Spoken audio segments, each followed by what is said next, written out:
finish the introduction. Thank you so much, and no pressure there with the promises of a great talk. So my name's Emma Taylor. I'm here to speak at B-Sides. It is my very first ever B-Sides speaking, so save the difficult questions and the good ones right for the end. I'm here to talk about cybersecurity and bring it into aerospace safety.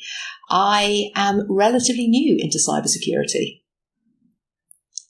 I've been doing engineering for an awful long time. In fact, it's 20 years in the aerospace industry. And then I have to say, I like new and difficult things, exploring and innovating. My parents are always like, can't you just get an easy job? Why do you keep having to challenge yourself? And I like it. So I've had 20 years in aerospace, 7 in oil and gas, and 7 and counting in transport. I got my first proper job in cybersecurity a few years ago at age 50. So if you're thinking about a career in cybersecurity, it's never too late. And I'm here talking to you with my Royal Academy of Engineering visiting professor hat on, which sounds awfully impressive. It just means that I applied for it and said I'd like to go and teach about digital safety and cybersecurity and bring the two together. So I'm based at Cranfield University. Cranfield University has planes. It has a runway. It even has a plane parked next to your building, which for me counts as pretty cool. And the Royal Academy of Engineering, if you're not familiar with them, they're the UK's engineering body. I think they'd like to say they're the premier engineering body, and I think I'd agree with them. And they bring together what we need to think about in the UK and globally about engineering and try and point out the future. So if you've not actually looked at their resources, I'd encourage you. It's a good place to start. They talk about safety, sustainability across the board. Now, before I get to the main point of my talk, I'd just like to highlight a personal commitment, because as part of the application to become a visiting prof, I said I'd talk about safety and security in the crossover. I said I'd take an aerospace perspective, but I also made a personal commitment to try and raise awareness of deaf awareness as a communication hurdle and also a communication opportunity. It's something for all. Now, I was inspired by this by one of my mentees that I met before the pandemic. So I saw the world through their eyes and all the difficulties of communication. And I'm just aiming for clear communication for all. And I'd encourage all of you to try, next time you're in a Teams call, turn on your closed caption, try and perhaps with playback if you're watching this in YouTube, put the transcription and closed captions on. If you're having a meeting, why not send out meeting notes beforehand and help people with pre-briefing and reading? Include space at the bottom of the slides. This is a good one. And you'll find that my slides don't have one picture and 3 words on it. That's deliberate, because if you're watching it in playback, you can provide some more information. And if someone's having trouble following the transcription or lip reading, they can look at the slides. I'm going to do my best to do deaf awareness. I've written on my slide, I'm still improving. I'd actually say that sometimes I'm pretty crap at it, but that doesn't stop me trying. And I'd encourage you all to find out a bit and see what you can do. I promise you it does help you with your communication and across the board. And so that's it. That's my personal commitment. And you can tell me at the end questions on safety and security, and also where I can improve on deaf awareness.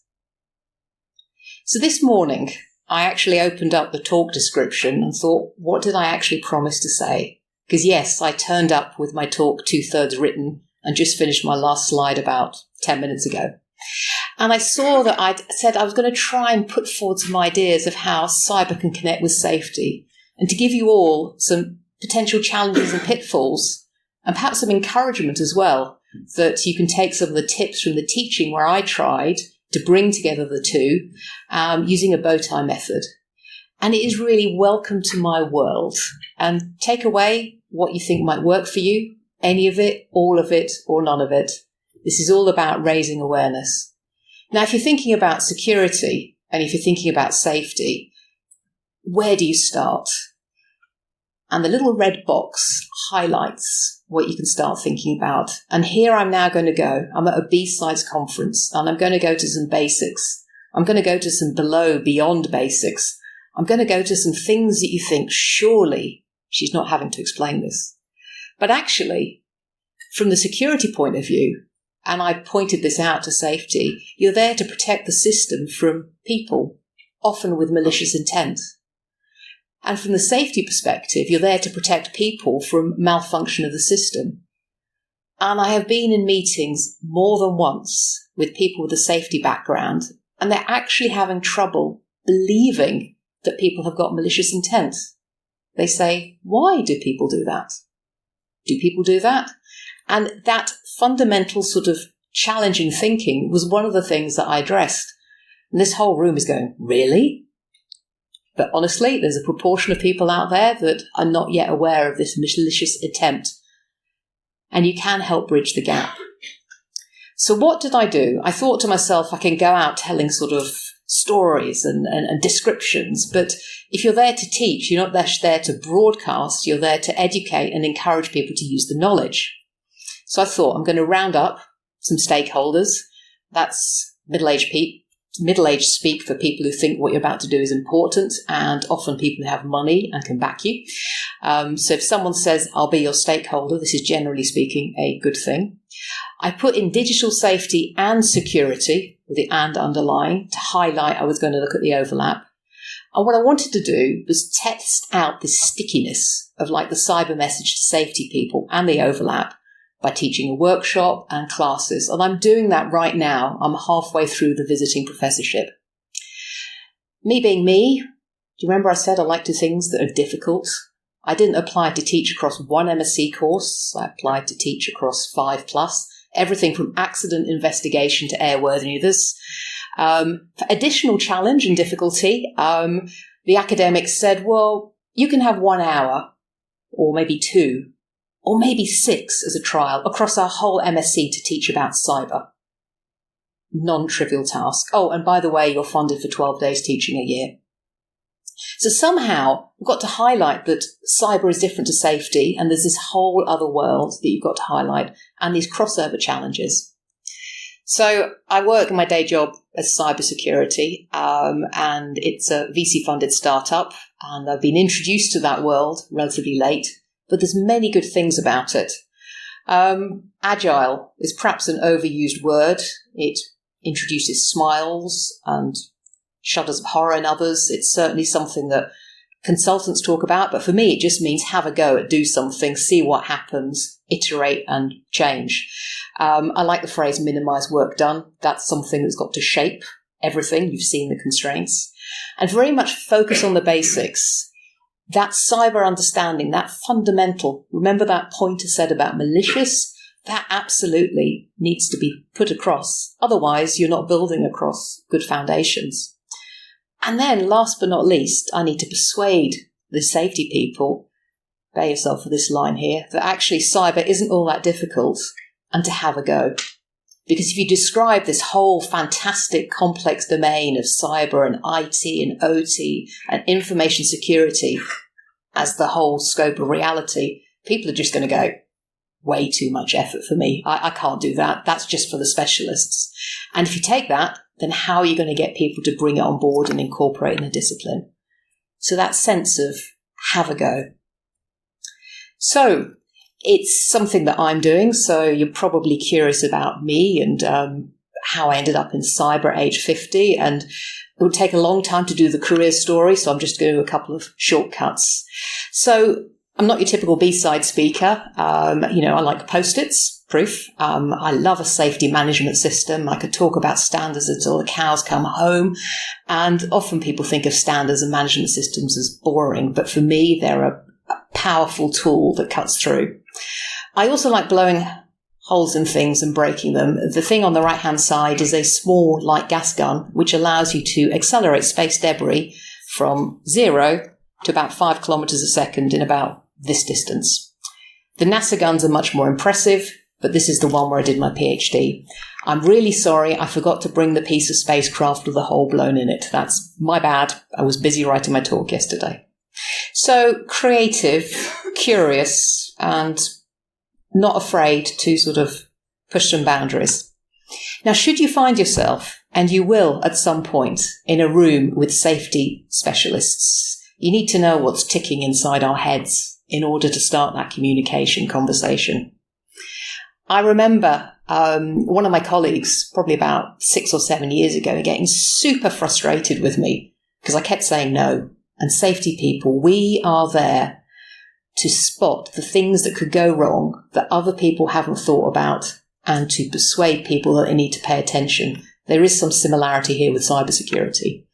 And we are particularly stubborn if we think something's going to go wrong and people aren't paying attention. And safety does get listened to sometimes. We'll say no. And we can stay that way for a long time. I've held a line for years when I think something really shouldn't be signed off. So just to be aware of that. But we're being negative to be good. My colleague I mentioned, he looked at me one day, he said, Emma, you're negative. And I looked at him, there was this kind of realization inside. Yeah, and? He said, but you're negative to be positive. So when you find yourself with cybersecurity people or specialists or something and a safety person is sitting there going, no, they're doing it with positive intent, even though they're probably irritating the crap out of the delivery team after them that just wants to get it done. And there's a reason why sometimes we say no in that way, and I'll get to that in a follow-on slide. So there I am, starting out in my career, and it's a kind of common backbone. Safety people, they might work in different disciplines, but they've got this kind of persistence and this positive curiosity. And that's good for me, obviously, because I get to learn new things. It can be less good for other people because I am always asking questions. For those of you that are parents and that have toddlers that keep asking why, what if, why, maybe we never grew up as safety engineers, but asking questions, peeling back the layers, it's the safety DNA. We're never really sort of satisfied. So on the left-hand side, the kind of blue thing with the lines on it, that's a piece of a Hubble Space Telescope solar array. And that was my early days of the PhD. You bring it down, you have a look, you try and work out what made that hole, because you need to know about space debris. And interestingly enough, this attribution, if I can borrow a cyber phrase, is really hard to reverse engineer as you're trying to work out what made that thing before it hit the solar array at maybe 7 kilometers a second and just physicsed its way into sort of oblivion. So we also sort of like retrieve satellites, not me personally, that wasn't me in the shuttle. Someone brought the satellite down for us and we looked at the craters. And the reason why there's a big red bus on my slide with a schematic of a satellite is it back to when I was 18. I was doing a pre-university placement and I walked into the manufacturing facility, and it wasn't a clean room, it was just a kind of mock-up, and there was this huge satellite called Envisat, the size of a bus. And I went, I wonder what would happen if a piece of space debris hit it. And I'd go around and people would say, it's fine, it's fine, there isn't that much, it's fine. And I kept going, but. And I ended up actually getting hold of some bits of spacecraft and then putting it in the gun, and we basically blew the black off the piece of the spacecraft structure. I can still remember the technician coming to me going, you've got to have a look at this. So sometimes we really do uncover things when you take that safety mindset, but often we're a lone voice. So where does the safety perspective focus? How does it compare with cybersecurity? What makes us tick? Well, you've got an idea already about that persistence, that curiosity, and that asking questions. But because safety is about protecting people, we're very much about the prevent. We're very much about the find it. And this is a line from the talk this morning, I think. But we're about finding it and fixing it. If you turn up and say, look at this, you better darn well follow through with a solution as well. And after there's been an incident or near miss, people focus even more on prevention. They gather the data because you believe if you look at the past and the trends, you can predict where you're going to need to focus in the future. So this plan, do, check, act underpins everything in those safety management systems. There's a little bit of a teeny-weeny problem if you try and take that and bridge it across to cybersecurity, because can you prevent all sorts of cybersecurity breaches? Can you aim for 100% protection and prevention of any cyber incident ever? If anyone would like to raise their hand and confirm you can have 100%? No, didn't think so. Just thought I'd ask to check you're awake. But that's where safety's aiming for. If you're like working in nuclear power under reactor, you're not going to say, okay, once a week is fine and I'll do my equivalent of Microsoft Patch Tuesday. No, there's a different threshold, and we're persistently sort of driving down and chasing. And the idea that actually it's about respond and recover, and that's where you focus a lot of your attention, is a little bit alien. So this will be a clash of cultures or bridging the gap that when you find yourself in the room, you are going to focus. What else drives it? When you work in the safety background, and this includes considering things of digital systems, you can end up in court. You're there as a responsible engineer, professionally engineered. You can end up in front of the barristers. That's King's Counsel now. It used to be Queen's Counsel, obviously. We're professionally registered. And if things go wrong and there is an inquiry, and the Nimrod inquiry is well worthwhile a read, it may be 500 pages of a document, but it's 500 pages of beautifully, horribly, accurately, directly written of all the ways in which complex projects and cultures and people can go wrong. There's this line. They use the word incompetence. So when these kind of things go wrong, if I'm a safety engineer, whether I've worked in cyber, digital systems or physical protection, that could be me. That could be me in front of the QC or the KC answering and explaining myself. So we feel the responsibility, we feel the pressure when you go and train in safety. In your first term, you're meeting the people that have met the inspectors, that have met the accident investigators, that have found themselves in court. You hear and you feel it. So that kind of stiffness, that firmness, that persistence, that stubbornness, this is one of the reasons why. And working now, looking at the crossover in cyber, I think that cold challenge and fear around regulation, I think it's less so in cyber, but as the two disciplines start to cross over, what happens for safety will happen for people doing cybersecurity digital systems. So be mindful. So I was talking about teaching. So I thought with the students, I'd do a little check-in, right? What do you think about cybersecurity? Where's your focus? Where's your priorities? Two very simple questions that I just made up like you do.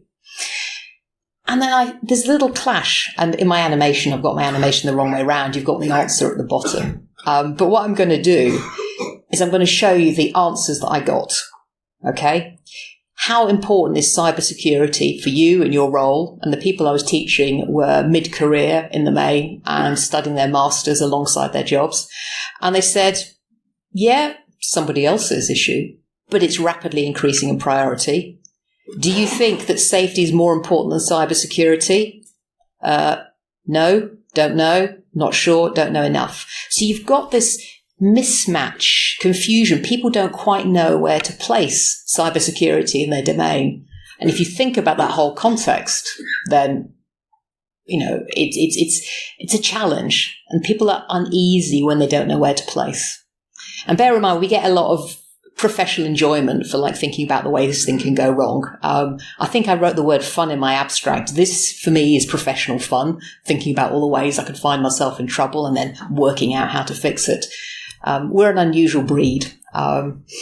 Now, one of our power tools, one of the things that really gets safety people quite interested and exercised is a risk assessment. Now, anybody that works in any domain that's not safety, as soon as you hear the word risk assessment,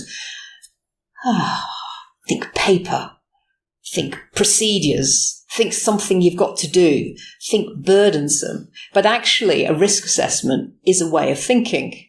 There was a talk earlier on today that talked about risk, likelihood and impact. And it's almost like underlying belief that you can apply this to anything.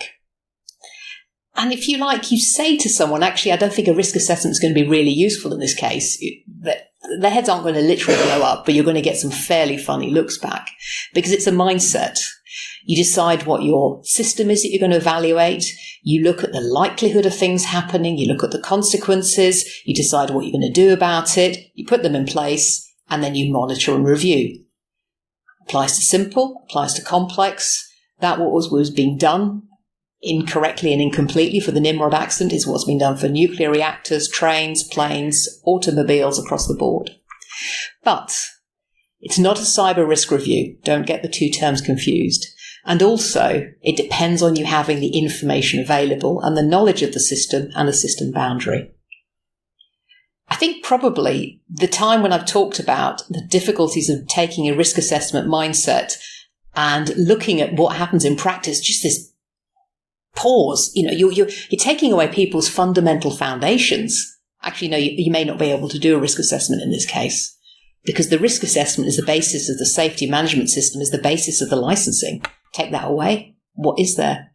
From the cyber perspective, you understand you can't wrangle this into submission. You just have to monitor, protect and respond and recover and exercise and drill. Something else, we're talking about bridging the gap and a clash of cultures possibly. Safety is everyone's responsibility. It was probably, I can't remember that far back, probably even further. Safety used to be the responsible of that person over there, the safety person. But the culture has shifted. Safety is everyone's responsibility, particularly in C&I, critical national infrastructure. If you go into a room and ask, who's responsible for safety, I'd be surprised if everyone goes, oh, not my problem over there. But when it comes to cybersecurity, it's really quite different. And if we can get to the point where everybody across the board thinks cyber is their responsibility in the same way as safety, that will be useful.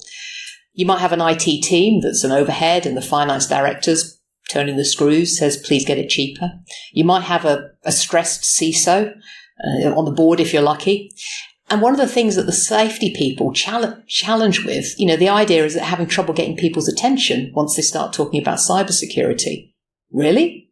Because the safety is often like directly reporting up to the key seat on the board, particularly for critical national infrastructure. And I think you get all sorts of different organizations once you start to split across information security, IT and cyber.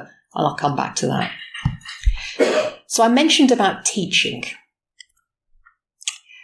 And there I was, not very many hours, and like to teach the whole of cybersecurity in a couple of hours, or maybe if I'm lucky 6 hours. And I thought to myself, oh, Emma, you've taken on something quite difficult here. So what are we going to do? We're going to try it out. We're going to do a test. Could I teach to bridge the gap?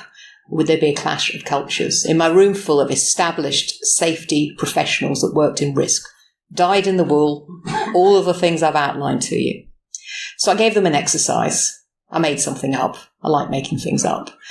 I said, you work at a regional airline. I was very careful not to name a real airline, because that would have got me into trouble. And I said that you work for a regional airline. One of your competitors has just lost their license because of loss of access to maintenance data. Now, the idea that you lose access to your data or, backup fails or maybe a ransomware is bad, but not insanely bad. But the idea that you lose your license because you've lost access to your maintenance data, it'll make people blanch. It's a really serious issue. So I made up and blended the incidents here. I put some ransomware in. So the ExCo, that's your board, that's your senior management, are getting lots of calls from the people that put up the money. And they said, are we good? Is our maintenance data managed? Do we need to worry? And I gave them basically, I don't know, I think it was an hour and a half, and maybe a bit for the discussion. And they didn't have any cyber background. I didn't drop them in it completely. I gave them a few bits of briefings, and I'll show them to you before the talk.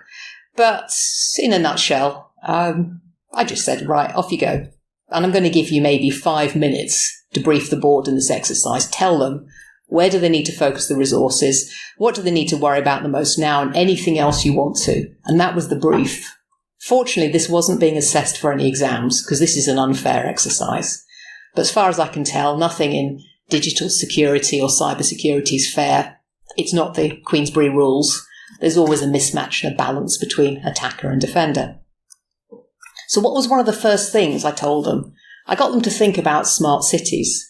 And I said, you need to think about the fact, bear with me here, that things are connected. And actually use cases change. And actually the software is going to get updated, and the people, and you've got a long life cycle, and the system's going to start to behave in a way that you didn't predict, the emergent properties, and you've got systems connected with systems, and there's these criminals and cyber threats, and the systems of vulnerabilities. And you might be thinking, surely Surely you didn't have to point this out. But when you have that sort of mindset and training and absence of training in cyber, this was a thing that I needed to embed in. Now, is it a culture clash? I don't know.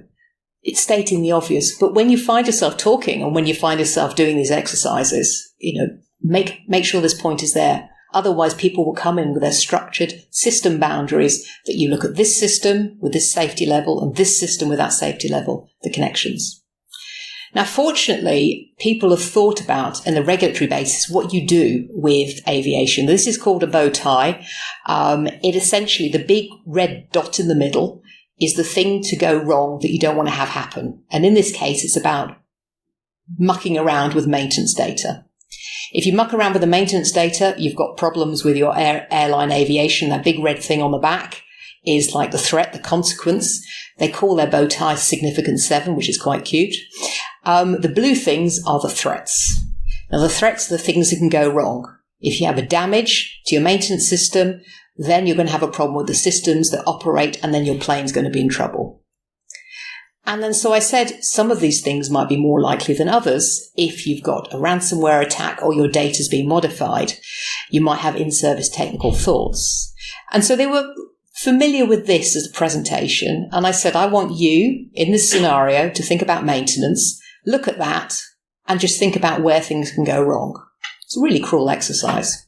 And to add extra in, the yellow is supply chain, because it isn't just one company all doing the maintenance. Your maintenance be outsourced. And you all know if you work in digital systems that it's usually fourth tier where somebody's updating the libraries done by 4 people on open source or something. There's complexity there.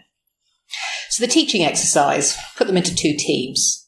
But how could I accelerate that learning? How could I really get them to the point where they'd actually get to something useful in about 5 minutes presentation and 2 hours of work?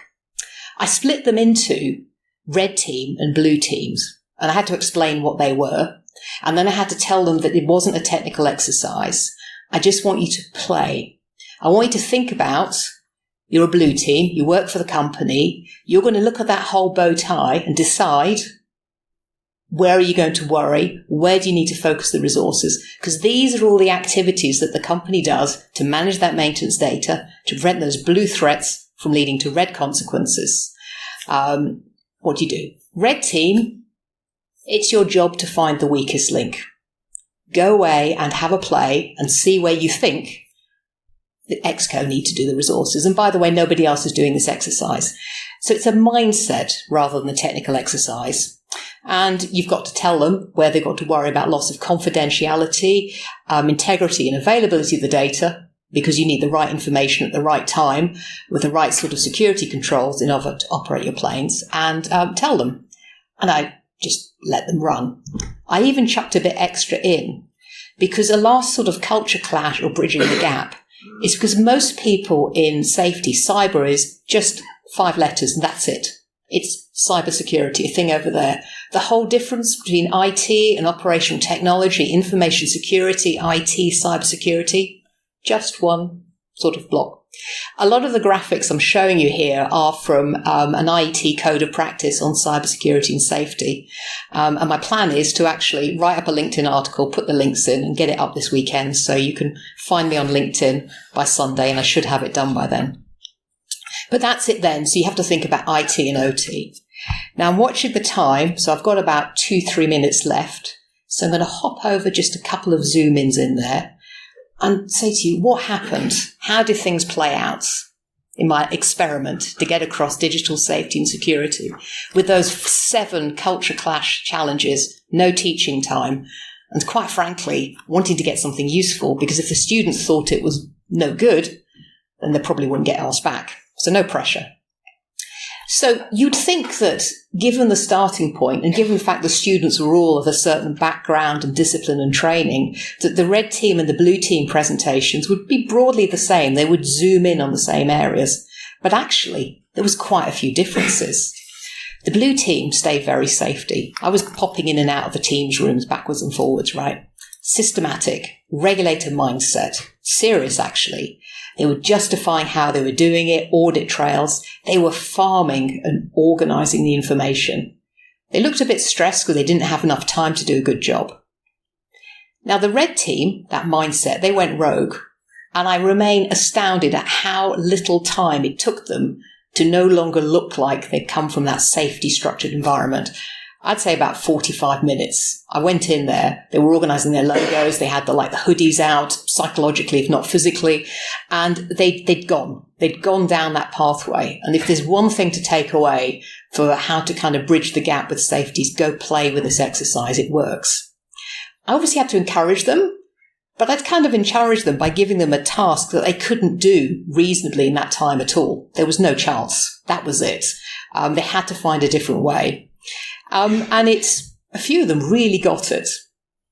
So I'm just going to wrap up now with a couple of slides recapping those 7 culture clash bridge gaps and my thoughts. And I'm hopefully making the case as I run through that actually it's not one world over here of safety and the other of cyber, but you can actually bring them together. And this is just my personal thoughts, and they'll probably change in about a month or two's time. This is very much a moving topic. So safety very much always aims to prevent. And you can't ever prevent 100% cyber-related incidents. So this is one thing to take away and shift the focus. Now, safety feels that pressure of law and regulation. And I think cybersecurity less so, but very much so the two are coming together. And I'm not talking decade by decade or even year by year. I'm talking month by month to year by year. We're in that position where critical national infrastructure is increasingly important and the vulnerabilities are increasingly present. Now, you're going to find this wide range of where do you slot cybersecurity in. Try and break away the fact it's 5 letters and into like a whole complex world of digital systems. And find yourself also explaining that actually risk assessment isn't where you start. Think instead of the NISP cybersecurity framework. There's a few more. Safety is going to find it strange to step into a CISO's shoes and find that actually it's harder to get the resources and IT is considered as an overhead. And don't forget to stick to the basics of considering how things are connected, that data flows. I know this sounds fundamentally obvious, but you do need to get people into that mindset. And then last, introduce safety to the world of others too. So give it a go. Reach out to the safety world. Go to some webinars, explore the differences. Now, the gap is smaller than you think. I'm starting with like a negative outlook and I'm finishing with a positive wrap-up. And this clash of cultures can be used to create a culture and safety blend. I'm watching the time. I'm a few minutes over. But I'd just like to finish with a wrap-up, she says, hopping backwards and forward on her slides, on deaf awareness. I've been trying to give this talk in a way where I'm talking to the microphone, the camera's on my face for the recording so someone can lip read me. I've tried to make sure I speak to the slides. There's enough information on the slides that you can go back. And I've asked myself the question, and you can too if you're doing it. Imagine someone's using a combination of software tools. Can they actually pick up what your message? Do you have too much or too little information on your slides? Have you got some random information which is going to distract someone as they're trying to work out why it's there? And are you delivering it at a pace and a format that the algorithms are coping? Everybody's accessibility needs is different. So if you're trying to do this or think about it, do some research. And if you're not sure, why not ask? So that's the end for now. And it's time for questions and answers. Thank you for your attention.